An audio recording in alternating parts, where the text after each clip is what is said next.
Oui, bonjour. Ce matin, aujourd'hui, entre autres, je vous montre des plants de fraisiers, la plantation de fraises. Là, je me suis mis 90 petits plants de fraises dans ce morceau-là. Il y a 3 rangs, comme vous voyez. Là.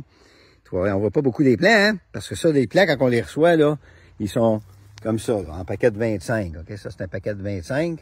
Et puis, ils sont tous en train de commencer à sortir.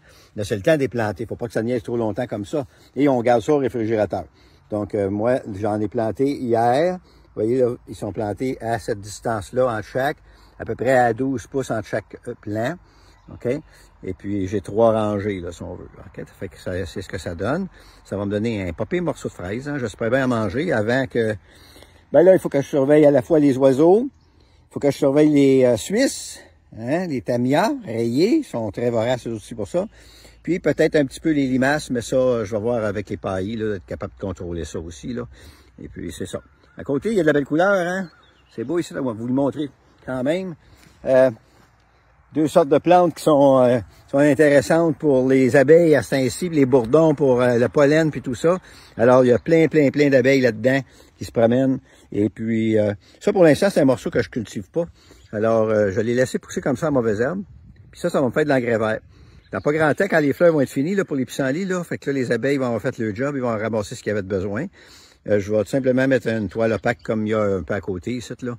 Et puis, tout ça, ça va composter en dessous de la toile durant l'été. Et ça va donner du compost, justement. Ça va donner de l'engrais pour ma terre. C'est un peu comme un engrais vert, en fin de compte. Si vous connaissez ça, l'engrais vert, là.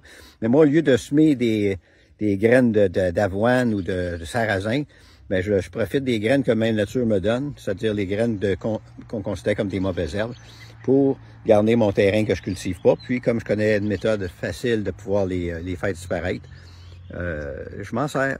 Fait que c'est pas d'effort, puis c'est pas de dépenses, de semences pour rien. Alors, c'est ça. Fait que donc, pour les fraises, au fait, en passant, j'ai encore un peu de plants en paquet de 25, mais vous pouvez en prendre moins si vous voulez. Ça fait que ça, je les laisse entre 2 pièces. Ça dépend de la quantité, là. Ça peut être d'une pièce et demie à 2 pièces et demie selon les quantités. Donc, dépêchez-vous parce que moi, je travaille des mettre en caissette. Puis, mais ils vont être plus dispendieux à ce moment-là plus tard. Donc, petit plant. Ici, on en voit un. 2. Ils ont de la chétie, hein, mais vous allez voir, ça va grossir vite, ça. Mais c'est pas le choix, c'est comme ça que ça commence. C'est beau. Alors, à bientôt. Bonne plantation.